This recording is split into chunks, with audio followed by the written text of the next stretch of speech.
Alors Steph, je te remercie pour ton commentaire parce que ça va me permettre de clarifier un point qui fait souvent débat chez les clients. Tu nous dis que la surenchère, quand le bien est sous mandat, c'est impossible car faire l'offre au prix du mandat vaut accord entre les parties sur le bien et la chose quand il n'y a pas d'emprunt. Donc je vais t'expliquer pourquoi ce que tu dis est faux dans 99% des cas, mais je comprends d'où vient la confusion. Non seulement un vendeur, même avec un mandat de vente, peut accepter une surenchère et peut même refuser une offre au prix. Pourquoi? Parce qu'en réalité, la plupart des mandats de vente sont des mandats d'entremise. Et ce que tu dis peut être vrai dans le cadre d'un mandat de représentation.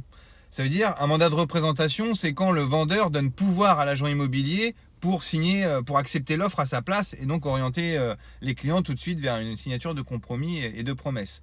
Donc en fait, dans ce cas-là, tu as raison, mais c'est même pas 1% des mandats de vente. Si vous êtes un professionnel de l'immobilier, que vous tombez sur la vidéo, dites-moi en commentaire avec quel type de mandat vous travaillez. Au moins 90% des réponses seront des mandats d'entremise. Et donc dans le cadre d'un mandat d'entremise, pour que la vente soit parfaite, il faut absolument que le vendeur accepte formellement l'offre, même au prix. C'est-à-dire par écrit et avec sa signature. Pour conclure, vu que la plupart des mandats sont des mandats d'entremise, non seulement le vendeur peut accepter une surenchère, là où tu as raison, c'est qu'il faudra faire un avenant au mandat, mais il peut également refuser une offre au prix. Je sais que ça peut paraître contre-intuitif, mais c'est comme ça, c'est la réalité juridique.